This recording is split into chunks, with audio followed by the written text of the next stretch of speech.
Welcome to Oxford News This Week. I'm Elgin Nichols. And I'm Terry Stiles. Who do police say robbed the Oxford Bank in Dryden?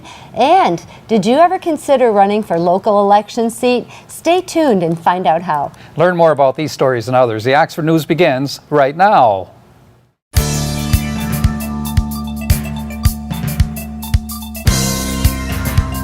Last week, Tom Goulet, a retired superintendent of Dryden Community Schools, was arrested on a charge of armed robbery of a bank. The arrest came as a shock to local residents who knew him as a nice guy.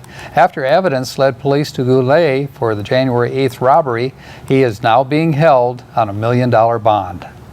The Oxford Village Council will have some pretty tough decisions to make at their February 7th meeting, including a decision on whether to allow a 76-unit multi-family housing development to be built at 98 Gillespie Street. Both the Planning Commission and the Council heard some pretty convincing arguments against the project from area residents, which include residents whose neighborhood should not even be affected by the project. But developer and investor Chuck Schneider's arguments of turning the blighted property into something productive, appealing, and a boost to the village tax base deserves merit in the argument as well.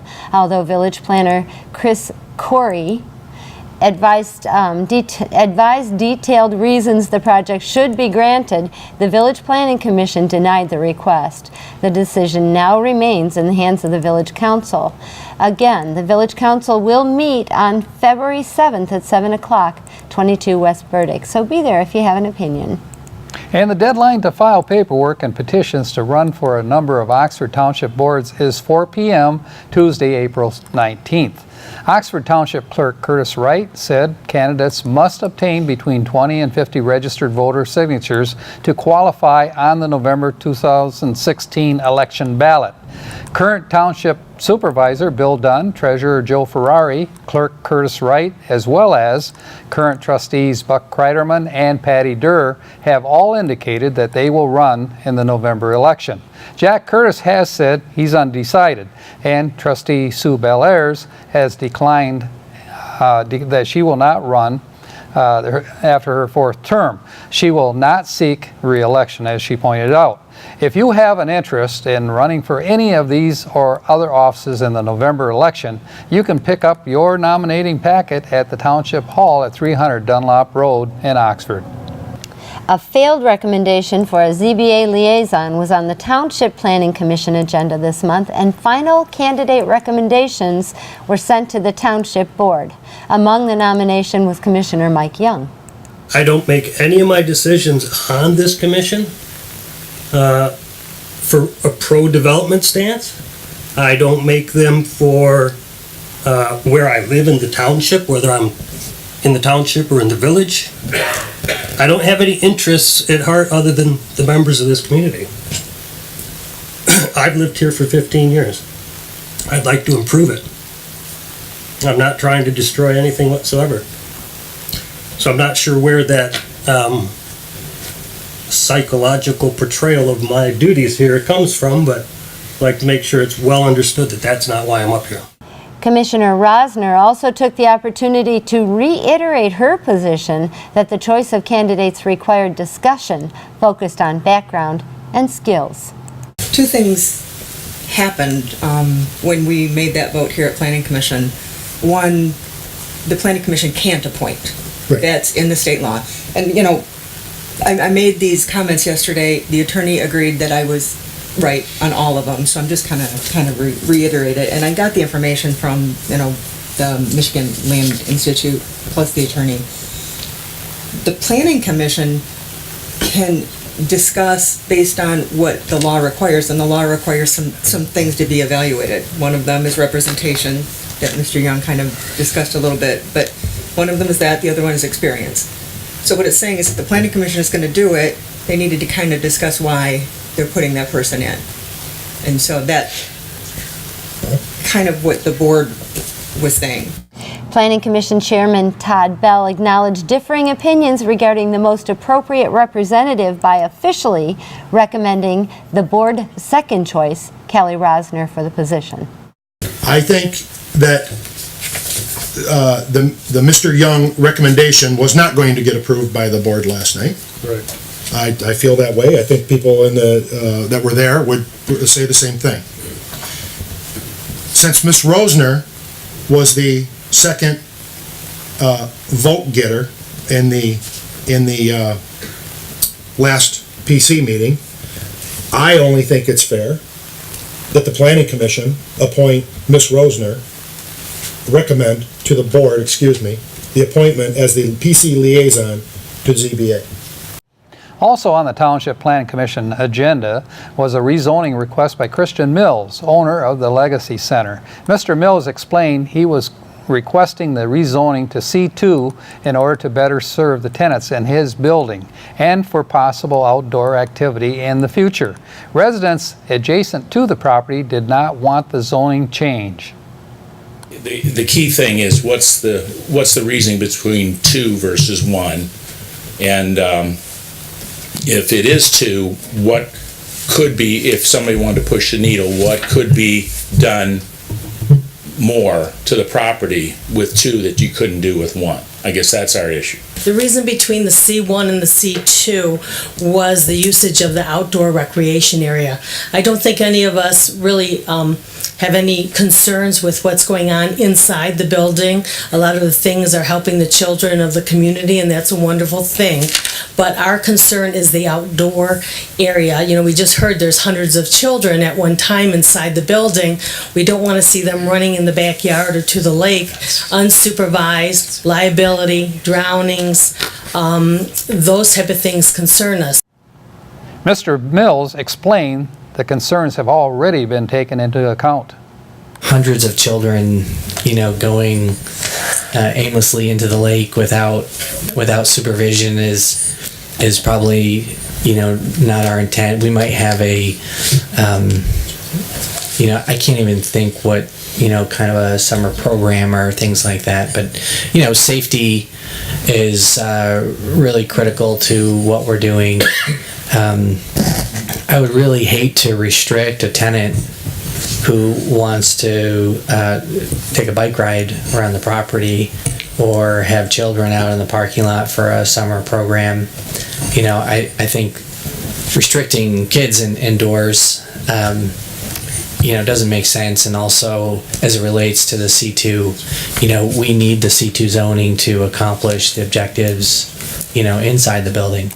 Be on the lookout for tool thieves. This last week, a Lake Drive garage was broken into. The door had been kicked in and several tools were missing. After checking with neighbors and finding no witnesses, the police state the case is still open.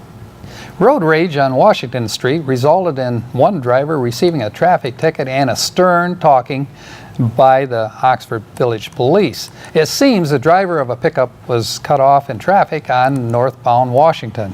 The pickup driver then cut off the offending driver and threatened to beat up that driver while stopped at the red light. When the pickup driver began to chase the driver phoned in the license number to 911. The road rager was stopped at Metamora Road.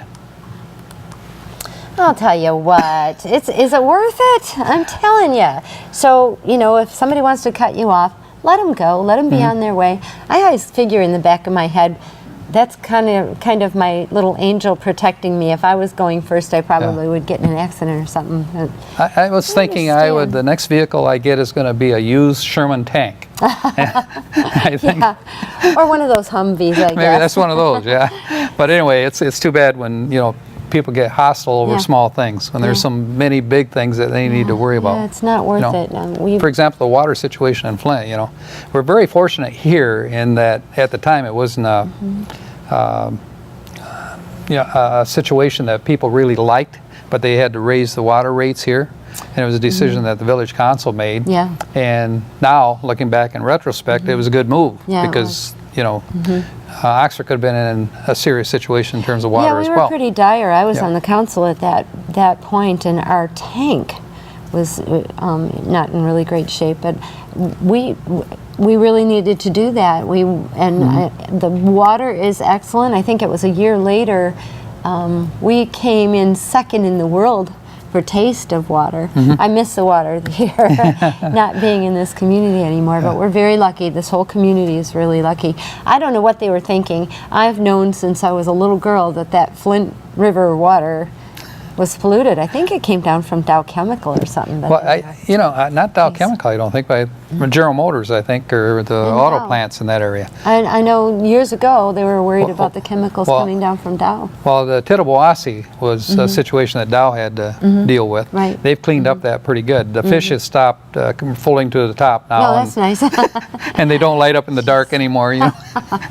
That's a good thing. But Flint River, I mean, hey, there's no fish. It could be a problem. Yeah, right. Well, and our own Oxford Lego group is taking water up there, so we're a part of that too, of helping them out. I feel good about that. Neighbors helping neighbors. Yes, it is. That's what it should be all about. I agree.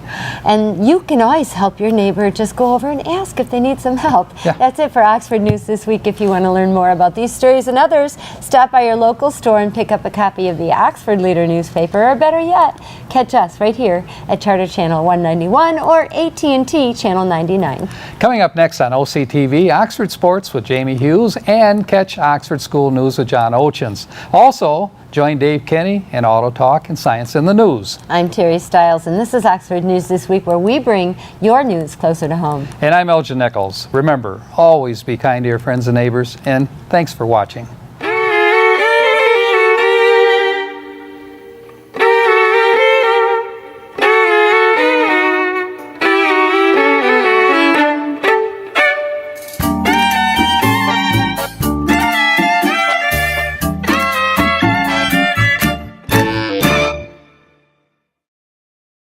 I'm John Ochins, and welcome to the Oxford Wildcat School Update. A lot to talk about M-STEP these days. That's the new test the state of Michigan brought out last year to measure academic progress in our schools. Lately, we've heard rumors that some districts may have fudged their results. After all, not everyone had to take the test on the computer. Oxford High School Principal Todd Dunkley weighs in on this. So I would lay off as a media of any one school for any one reason, because these scores, some were high, some were low, and schools that traditionally scored high might have been low, and vice versa. Don't read into too much of that, because we've hyped it up so much that unnecessarily, let's let a trend usually takes 3 years. Let's ourselves take this first one, slow down a little bit, get a handle on this. I wouldn't read too much into a school doing what they did. I think it might be some alarming news, but really we were all just experimenting to figure out what to do for ourselves. We've also heard some talk of kids wanting to opt out of the test next time, and how that could cost the school district. That is true, and that thing's not iced in stone anyway. It still lies as a graduation requirement, so there's some gray area in that. It's a graduation requirement here at Oxford. A group of Chinese students paid us a visit along with their parents last week. One of our international studies director, Chun Tang, explains. Well, we were very excited to welcome a group of prospective students and parents who are visiting from China. One of our partner schools in China, Weiming, from Guangzhou and Shenzhen in particular, the two cities, this morning. We were able to give them a tour of the high school, and the parents and the students asked a lot of good questions, and they're very excited about the possibility of coming to study at Oxford in the fall. Chun tells us how this fits into the scheme of things. This is part of their winter camp experience, because schools in China are currently off for winter break. So this group of students and parents came to the United States with the very purpose of checking out many American high schools to make a more informed decision about where to attend in the fall. This visit is being orchestrated by the Weiming organization. I spoke with their director of academic programming in the United States, Greg Henry, and asked him about the advantage of their studying in the U.S. I think that they see the value of a Western education and the diploma and kind of the cachet that brings them, the ones that go back to China. Other students kind of see an opportunity to do something different. So the Chinese system is is a standardized education system based on one college entrance exam at the end of high school that determines their entire future. So some of the students that come here really need a different environment to thrive. They need something where they're allowed differentiated instruction and kind of different methods of teaching teaching and pedagogy, and it really allows them to succeed and to kind of find their own path. Just a reminder that Chinese New Year is fast approaching. It's the year of the monkey, and there will be a special presentation at the Performing Arts Center on February 5th at 7 p.m. All are invited. Over at the Early Learning Center, there's already talk about summer. Pat Mueller tells us more. Can you believe that that's starting like next week in February? February is really enrollment month. That's when everything starts. Summer camp and care for the spring break. There's all sorts of activity going on. So we have field trips and we have all these other things that are being planned because that's all, believe it or not, it's time to think about summer.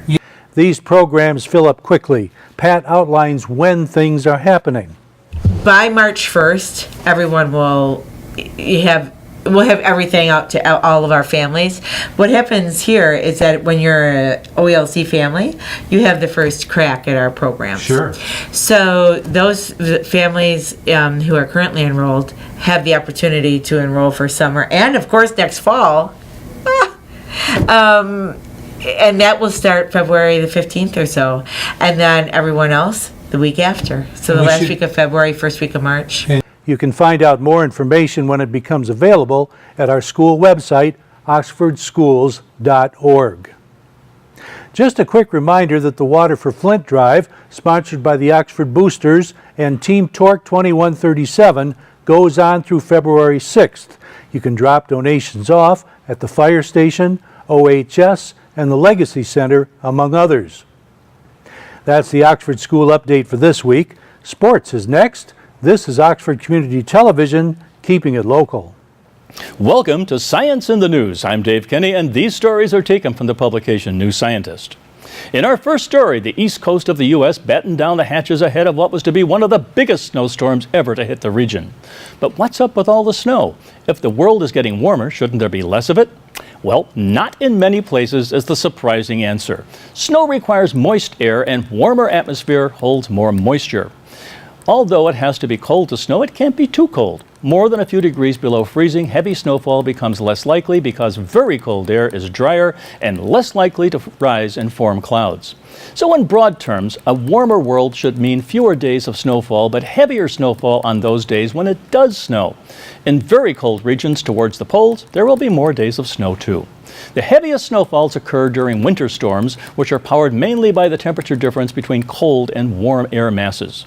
The so-called nor'easter storms that hit the U.S. East Coast are the result of very cold air from Canada meeting warm, moist air from the Atlantic. The Atlantic is currently abnormally warm, partly as a result of global warming, which means the air above it is warmer and more moist than usual. This is one of the factors that makes the current storm so strong. The prediction is that nor'easters will grow even stronger as the world continues to warm, so get more snow shovels. In our next story, if only they paid rent. There are on an average 100 species of creepy crawly creatures in each house, according to the first comprehensive study of house-dwelling arthropods. Some are part of an intricate ecosystem that relies on food crumbs and nail clippings for food. Yum. Others are accidental visitors trapped in this strange and dangerous world unbeknownst to most homeowners. The survey found 579 species, mainly insects, spiders, beetles, mites, flies, and ants, in 50 detached houses in leafy suburbs of Raleigh, North Carolina. The residents were really surprised and often horrified that we found so much, so we had to calm them down by saying, oh, it was normal, says Matt Bertoni of North Carolina State University, who led the survey. He says the results dispel ideas that modern homes are sterile deserts, showing instead that they teem with unseen life. The biggest surprise was finding at least one species in almost every room, with only 5 of the 554 rooms drawing a blank, says Bertoni. Some have adapted to live in human homes permanently, such as cobweb spiders and book lice. Yum. Bertoni says that the species these teams spotted most frequently are known to be abundant worldwide, but the exact proportions of creatures found in this suburb may differ from those in inner city tower blocks, that is, or rural houses. And on the medical front, it's really spreading fast. Zika is likely to reach nearly all countries in the Americas, according to the World Health Organization. The virus is transmitted by the Aedes aegypti mosquitoes present throughout the region except Canada and Chile. Brazil, the country most affected, estimates that up to 1.3 million people have been infected. The Rio Olympics could see Zika spread further as visitors who acquire the infection return to countries where the mosquito is present, seeding other outbreaks. Symptoms are mostly mild, but potential neurological and autoimmune complications are now emerging. The virus seems to trigger Guillain-Barré syndrome in some people, which can lead to paralysis or death, and it also affects unborn babies. Brazil has seen 3,893 cases of babies born with brain damage and abnormally small heads since October. In 2014, there were 150 cases. There are no drugs or vaccines for Zika. The Butantan Institute in São Paulo says it could develop a vaccine in 3 to 5 years, although vaccines usually take up to 15 years. Pharma giants GlaxoSmithKline and Sanofi are looking at whether their existing technology is suitable for the task, and good luck. Well, that's it for this edition of Science in the News. I'm Dave Kenny. Stay tuned to Oxford Community Television, and we'll be right back.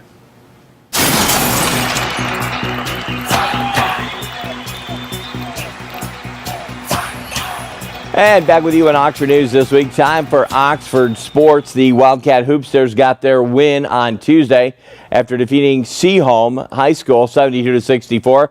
The Seaholm game was a great game. Jaden sunk a ball for 22 points. Levine had 19. The team was hopeful to keep the winning streak going on through the week. Stony Creek were handed their first league loss with a score of 65-52, bringing the boys' current record on the season 3-6. Top shooters were Jaden at 19, Jeem Laniers had 14. The Wildcats tip off against those crosstown rivals, Lake Orion Dragons. Will have the results on next week's broadcast. Check it out.